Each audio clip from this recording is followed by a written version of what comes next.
really nice to talk to you. It must be a really interesting market to work in Australia, because on one hand, we're going great guns. If you think about it, in terms of solar, for example, 1 in 3 rooftops in Australia has solar panels on it, which is extraordinary. Great fuel, I would have thought, for Tesla. On the other hand, we're a little bit slower in terms of our EV rollout, though, as you heard from Mr. Bowen, we're starting to hit some milestones. How do you think about this dynamic? And for me, what's really interesting is, what does that mean from a Tesla strategy perspective? Since the early days of Tesla, when I joined Tesla in 2015, which was 8 years ago, and in Tesla we say the years are like dog years, so I've been 56 years now at Tesla. But one of the early markets was California, and that was driven fundamentally by a lot of the solar irradiance and similar lifestyle. And that translated very quickly to Australia. What we found early on when we introduced it originally was the Powerwall product when we started Tesla Energy, was that we've got a lot of solar, and B, we've really unlocked the right mechanisms to have access to that at consumer level. And that really then rolled through into the cheapest form of energy in Australia is direct consumption of solar. I mean, we can talk through how we can produce offshore wind, or through battery storage, but definitely the cheapest way to do it is through direct consumption of solar generation. So what we found through, that was one of the core launch markets, was California. We moved very quickly into Australia. In fact, it was probably the second year of Tesla Energy's existence where we started installing the Powerwall product. And then we saw the flow on through solar, residential storage, EV acceptance, and then through into utility scale storage. And it was actually, for those of you who remember the Hornsdale project, that really changed the dial globally on what could be done. And we did that here in Australia, and we did that really with the support of the SA government at the time, as well as AEMO in recognising that technology could be done. So I do remember in 2016, we actually won the tender, and it was a 100 megawatt battery. And at the time, sorry, wasn't that a bet, or am I just misremembering? it was a bet. It was a bet, which you won. Which we won, the 100 days or it's free. And in fact, I've been doing this for a while, but never in my career is actually someone insisted that 100 days or free went into the contract. So we actually did put that in the contract. So did you sleep in that 100 days? No, not a lot. But at the time, now we hear 100 megawatt batteries, and it sounds like it's a small thing. But at the time, 100 megawatts was a very daunting project to do. And I think it's a testament to the industry in Australia and globally that was accepted, because it really, and again, the benefit of hindsight, yes, it worked, but at the time there's a lot, people were 50-50 on whether or not battery storage could actually provide that level of power reliably into the market, and we've done that. And I think we've then, as a direct result of that, we've seen that flow through Australia and California, really the key markets, then through the other states in the US, Europe, and then increasingly in Asia Pacific, Japan, Taiwan, and China, Korea. We're starting to see that as mainstream. So I think that technology, and that's in 8 years. So that scale of that technology development's been quite impressive, actually. Because that's an amazing story, because when we think about Tesla, we think about EVs, but you're actually talking about how Tesla's seeded the industry in terms of utility scale storage, which is going to be increasingly important from an Australian's perspective. And I think we saw the same story with EVs. In the early days, we used to call it seeing an EV in the wild, which was, hey, we actually saw someone driving an EV, right? Spot the EV. It was a big thing. Spotto, People would put it on their WhatsApp group in the office. But nowadays, I don't think you'd go for a drive without seeing an EV. So it went from, is this technology really going to work, to mainstream. And we're almost 10% of national sales now is EVs, which is a great thing in Australia. People can focus on, yes, could we do better? Can always do better, of course. It could be at Norway at 80%, 85%. Different dynamics there, but I think going from 2%, or in the early days, 0.0, how many zeros was it percentage-wise, to now, it's been an incredible thing. And 10% is a bit of a magical number in the EV world, isn't it? Because once you do that, the curve sort of lifts up quite significantly, or that's what's happened overseas. Yeah, and I think we've seen that and again, we've seen parallels in the solar industry. We saw my background was the wind industry in the early days. We saw the wind industry as well. You start to see that doubling of capacity, and it's the human mind doesn't really think in doubling capacity. You think in the linear growth, but since I joined, it's been doubling capacity in both the EVs as well as the energy storage market moving forward. And we've seen that, and that's the way we're going to disrupt that industry. I'm quite sure we'll be at 20% on EV sales very soon. Yep. Okay, well, we'll see how you go. Now, I was going to ask you a question, actually for everyone here, because in a funny sort of way, we're going to become our own generators. Yep. And was really interested, for us rather than anything else, what we think households might look at like in 5 or 10 years. Now, Yeah. Mr. Bowen, I think, stole your thunder a bit because he told you what he thinks. But what are you thinking? When we think about ourselves as individuals, Yeah. what will it look like? Yeah, look, it's an interesting question, and look, definitely echoing Mr. Bowen's comments. I mean, we a bit of tongue in cheek. We publish our secret master plan, and we tell the world what we're actually going to do. But the secret master plan, part one was building a mass market EV based on the profits we get from a high performance vehicle. We found secret master plan 3 was really in how we decarbonise. Now, and one of the things you do when you go through that, you realise globally, about 80% of our primary energy production is from fossil fuels. Yep. So when we say primary energy production, there's electricity as part of that, but there's heating for hot water, and there's space heating, and we kind of forget about that because we hear about 200 terawatt hours in the NEM, but we don't think about how much gas or how many, and there's a lot of the industry likes to use different jargon to kind of hide those equivalencies. But if we think about it, that 80% of non-renewable energy, about 2/3 of that is lost thermodynamically because we're wasting it in heat production. So you can replace 2/3 of that energy just by 1/3 of renewable energy electricity, and we're going to see that in consumer households. And for those of you who've gone down some of that electrification journey, and we talk about electrifying everything, there's space heating and there's hot water. We're going to see that gas is going to be reducing. We're going to see more electricity production, but as part of that, we're going to want to generate more electricity to cover your reverse cycle heat pump for space heating or for hot water. And we're seeing that load coming in during the middle of the day where energy is cheap. And we're going to harness that, and you can see that through in some of AEMO's and Daniel's. Well, I've talked a lot with Daniel over the years, and those projections, and you can see in the ISP, we're going from in the East Coast 200 terawatt hours, and we're expecting as we replace that primary energy to increase that, and that's because we're not filling up our Ford XR8 with 15 litres per 100k. We're charging it overnight, and Daniel's example was he's charging off a normal socket, a 10 amp power point, and we can do that.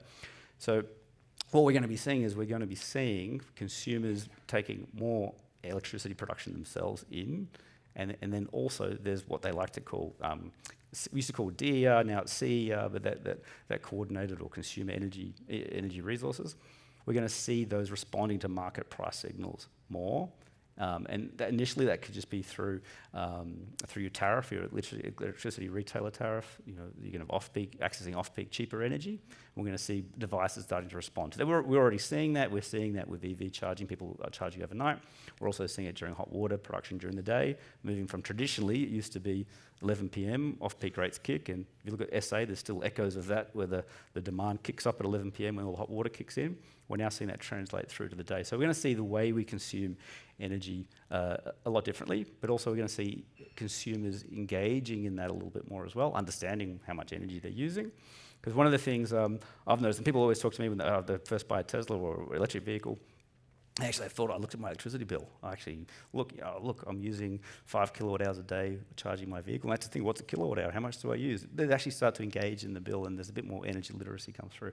But I think that's an exciting way. We're going to see a lot of that movement come through, both for people who have the luxury of having their own houses. We're also seeing that in body corporates coming through. Yep. A lot of discussions in body corporates, how much power does an EV charger use? Can I use it during the day? Is it adding to the peak demand? How do we distribute the cost of that energy to consumers? Yeah, it's interesting. We're seeing some really interesting business models emerge in the US, for example, in terms of aggregation of energy between body corporates for community solar and community batteries. So, but let's change tack just a little bit. One of the really interesting things I think, is that you've seen Australia recognise that the energy transition can be a big opportunity, particularly in critical minerals and particularly in battery minerals. Obviously, that depends on where battery tech is going. Tell us what Tesla's thinking. Is lithium ion going to continue to dominate, or are we going to see a whole lot more technology start to come through and change that mix? Yeah. That's a common question I always get. Oh, have you heard about sodium or solid state? Or what about this cell? What about this cell? Well, I can say we have probably one of the largest cell test labs in the world. And every time there's a new technology, we'll test that. And in battery chemistry, there's something they call a spider plot, which says, you got to have the right energy density, the right power density, the right operating temperature, the right cost, and it's kind of the Goldilocks in the middle. Right now, the Goldilocks is lithium ion. We have though seen a transition and a movement for a couple of reasons, which I'll go into on the cathode material. So from traditionally the lithium cathode was a higher energy using a cobalt. So cobalt adds a lot of punch to a cathode. So we saw in the early days, all of our motors and all of our energy was using a cobalt cathode technology. But for a combination of reasons, supply chain was part of it and cost was part of it. But we saw that moving to lithium iron phosphate. We've seen lithium iron phosphate in the majority of the vehicles we sell in Australia, and all of our energy products have now moved to lithium iron phosphate. And that's lower energy density, but also lower price and a larger supply chain. And it's not because we're using less cobalt. We're using more cobalt, but we need that higher energy density for the higher end vehicles. And because the whole pool's doubling, we're not actually dropping the demand. The demand's still increasing, but the pool is being supplemented by lithium. And that's just one example of the way the cell technology. You've seen the same thing happen with silicon carbide technology. So silicon carbide, the substrate for the switching, so the high-speed switching, which is used to generate a sine wave for power electronics.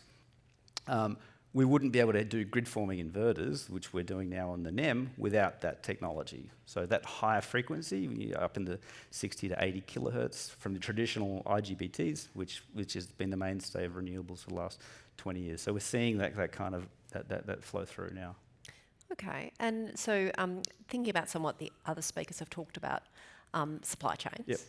An observation I would make is that a number of people in battery minerals or battery processing or gigafactories are starting to think about vertical integration, and Tesla itself, I think, has just recently invested in a lithium processing facility in Texas. Should we be worried about supply chains? Does Tesla worry about supply chains? How are you managing that risk?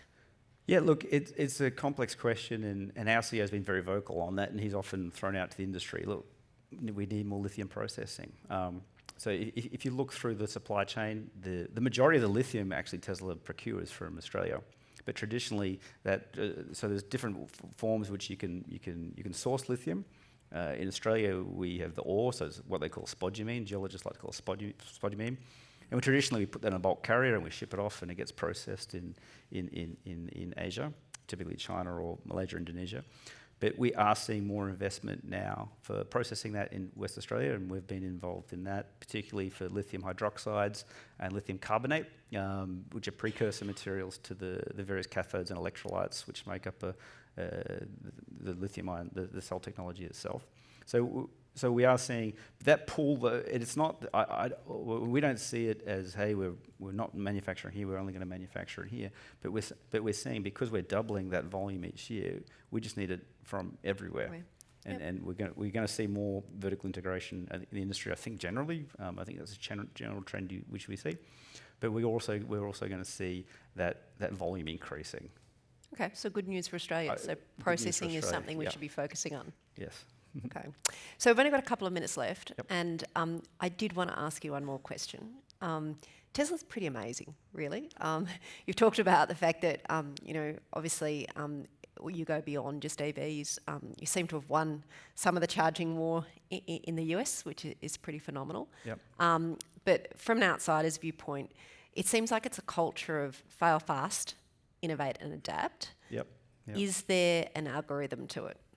Yeah.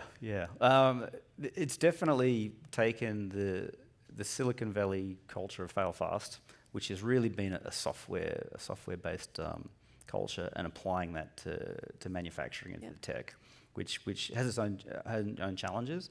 But definitely, one of the algorithms is really, empowering your people to know that they can fail without punishing them. Yep. Because it's only when we feel free to try new things and to fail without reprimand that we can actually push ourselves through that development cycle. And that's been a very big culture that I've observed at Tesla. And also enabling your people to rapidly develop, because that development cycle, it doesn't really happen hierarchically through this team, then talking to the CEO and the board approval, and going to that team. It's through that working level, working out what works and what doesn't work.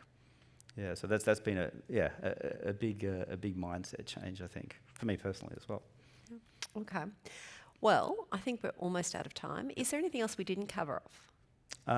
Look, I just wanted to just finish on a personal comment, possibly. That look, my world. I'm not naturally an optimistic person, and my worldview, and we were talking about this during the break. It kind of oscillates between optimism and despondence on the scale of the transition which we need to do. But I think if we logically break up the steps which we need to do to achieve our decarbonisation goals, they become achievable. And I would want to communicate to the audience that the technology exists right now for the complete decarbonisation of the power sector, through grid-forming inverters and through storage and through renewables. And that challenge is one which the industry can take. It's a very positive note to end our first GEC in Sydney. Thank you, Joseph. All right, thank you.